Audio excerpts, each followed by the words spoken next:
This is new, a CMP branded M1. Give me the flyover of this new program. Yeah, so we set out to make as true and accurate of a reproduction to the original M1 Grands as we could. It is on a real forged receiver. Extensive work with original drawings and scans to replicate these receivers down to the finest detail. So a lot of effort went into trying to make sure that even the internals, the functional components, exactly mirror the original design. And that wound up being one of the biggest challenges. These were produced by very different manufacturing means when they were originally produced. And now that we've moved to state-of-the-art 5-axis CNC machining, those features now have to be replicated in a different fashion than was originally intended.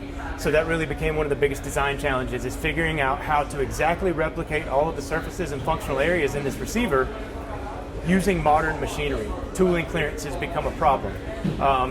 Using a 5-axis mill instead of broaching on some of the features has proven to be a significant challenge.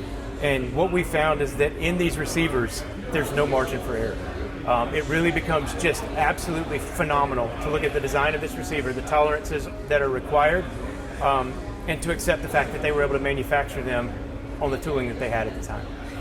In this case, my first reaction is, wouldn't it be better to use modern technology, modern machining processes? But it sounds like the old timers maybe had it a little better when it comes to some of the things. How do we get around those challenges?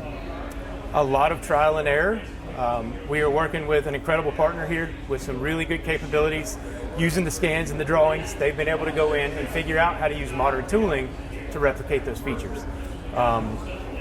Particularly the receiver safety bridge inside wound up being one of our biggest challenges that we set out to replicate.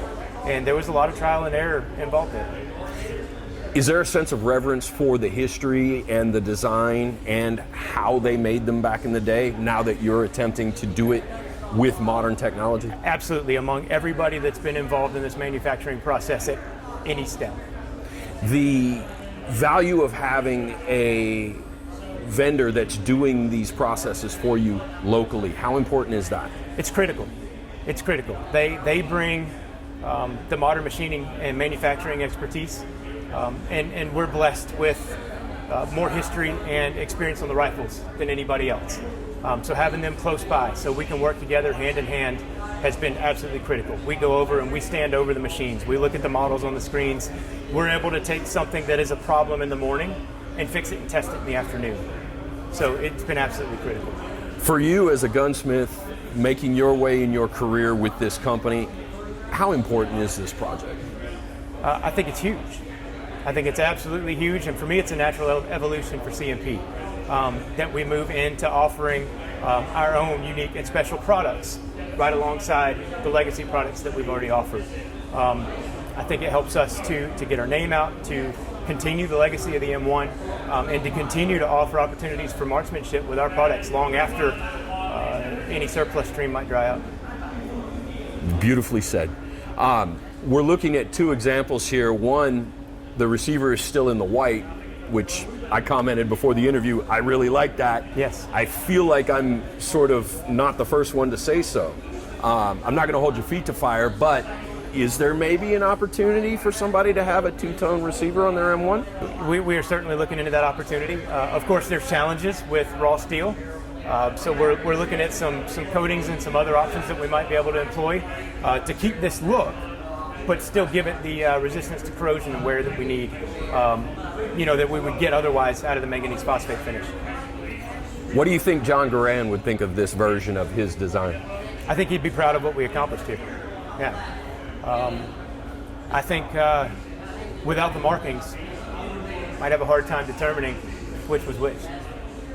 I think it is important to note that these are just early prototypes. We're listening to feedback from customers. We're hearing what people are interested in for this project, and we're taking all that into account. We've got a lot of plans for the future for different variations, and I think that you're going to see this receiver used in a lot of different configurations over the next year or two. Very good. Congratulations. They're beautiful. The first time I've seen them. Thank you. Excellent. Thank you, Chris. Well done.